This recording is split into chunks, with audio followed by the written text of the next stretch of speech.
Hi, my name is Riley Seberg. I'm the owner of Evolving Software. Today I'm going to be demoing to you Evolving React. So Evolving React is something new that we just created today. We just got it all together. And it comes with the help of a bunch of open source tools and basically putting them all together and a nice little wrapper around them and giving a really good framework for cross-platform React Native development. So specifically what this tool uses is it uses React Native Web, and also Tori. Tori is a desktop application framework that's written in Rust, and basically what this tool does is it puts it all together in one wrapper and allows you to write just one code, like what literally one code base, one React component to handle basically all of your user interface development. And obviously there's some nuances to this, and it's not always going to be the same every time. There's some stuff that you need to do that's application specific, but 80% of your code can be handled through React Native. And so I'm going to give you a quick demo on how that works. Let me just adjust my mic here.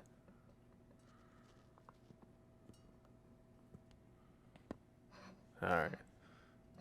So let me share my screen.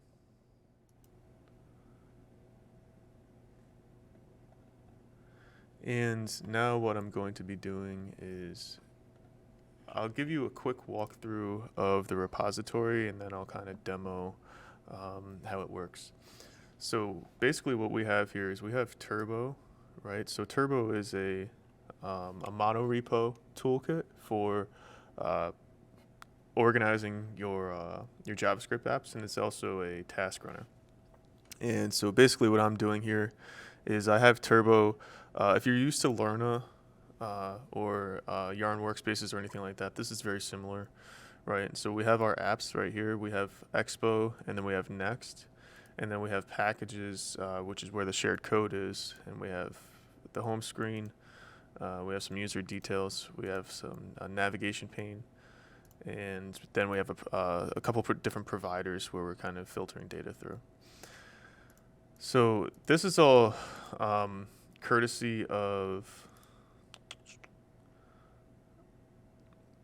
what is it? It's not here. Courtesy of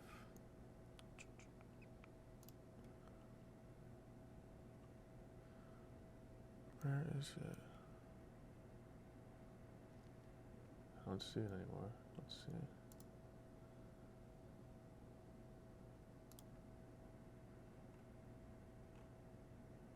Huh. Disappeared. There is a tool that this is basically working off of that I'm trying to find the name of it. It seems to have disappeared. Anyways, I'll reference it in the video, and it's going to go into the README as well. But basically, what we have is, it's interesting that it got deleted like that. So we have a couple different platforms working together. We have React Native, and then we have, I can delete this. Actually, no, that's got to stay. Nope, that can come out.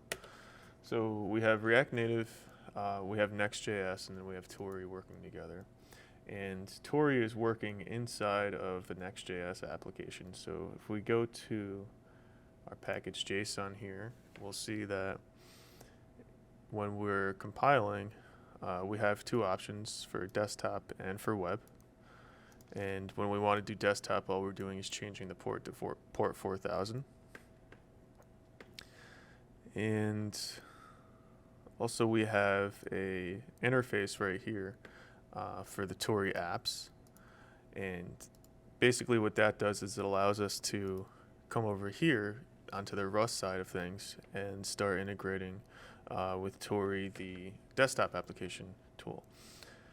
So as long as you have a device installed, an emulator installed, this will work and it'll start right up.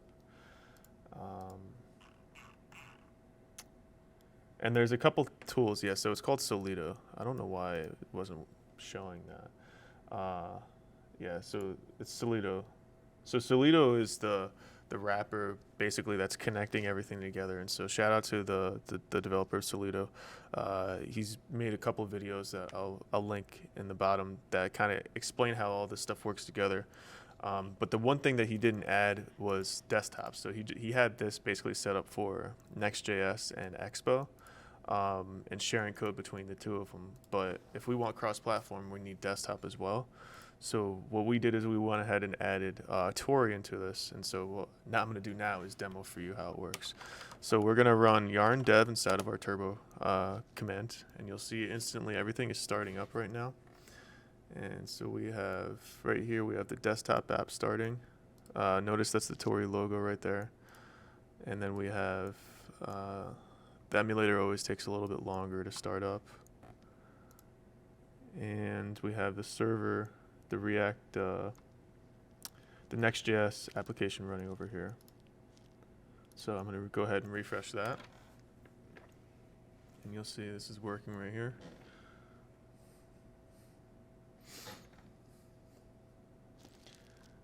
We'll go ahead and give that a little bit to catch up.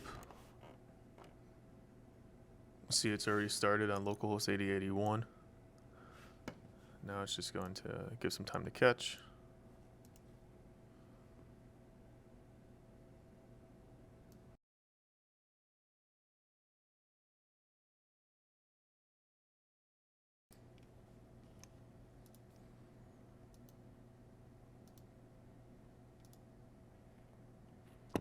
Oh, we might have a text error here.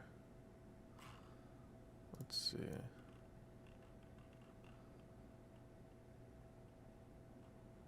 Text strings must be rendered with a text component. We probably have something out of it. Oh, this is the wrong spot. Let's see.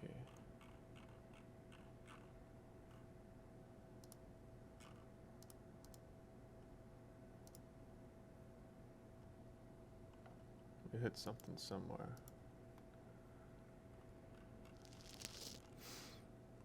What's the file that it's wrong in?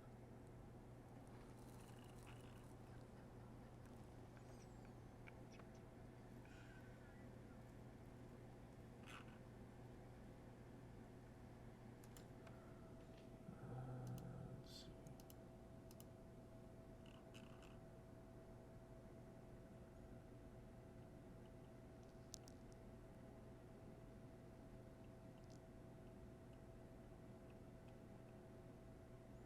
The error is located at RTC view, home screen view, app container.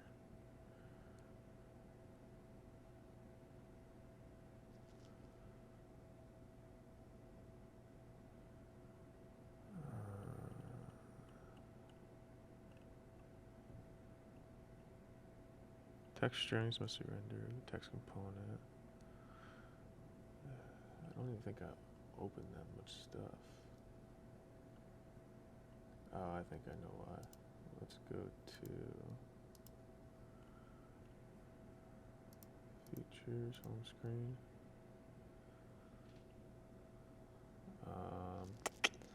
Let's see, I don't see it.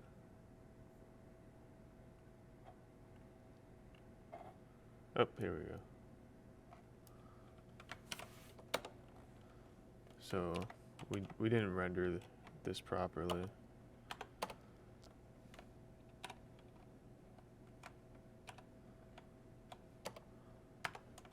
Let's see if it works now.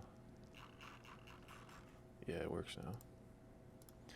All right, so we have all these. Oh, you can't see. I'm in the way for this one. Hold on. So we have basically we have all these tools and projects running right next to each other, right? And let me just bring this back. What you'll see is we have one package basically that's actually controlling all the details, right? And so this screen, this main screen, right, that's bringing everything in. Obviously, this is using it's using React, but it's also using a tool called Dripsy too to give us compatible elements. And so what you'll see is, as we change this, right? Let's say it says evolving React. I'll go ahead and I'll update this.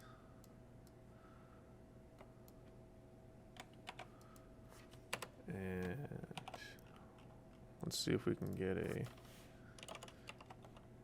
UL.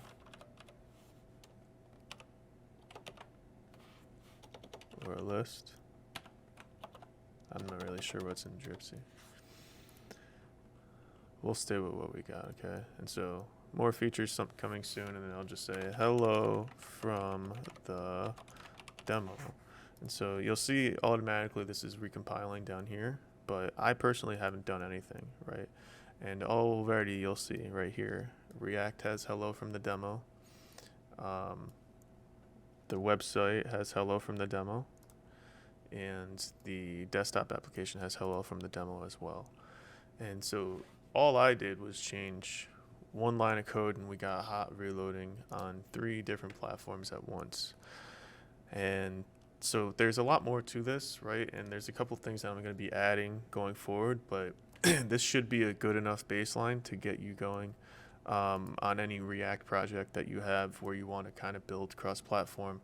But it's a little bit too much to go ahead and use all of the tools and solutions that are out there.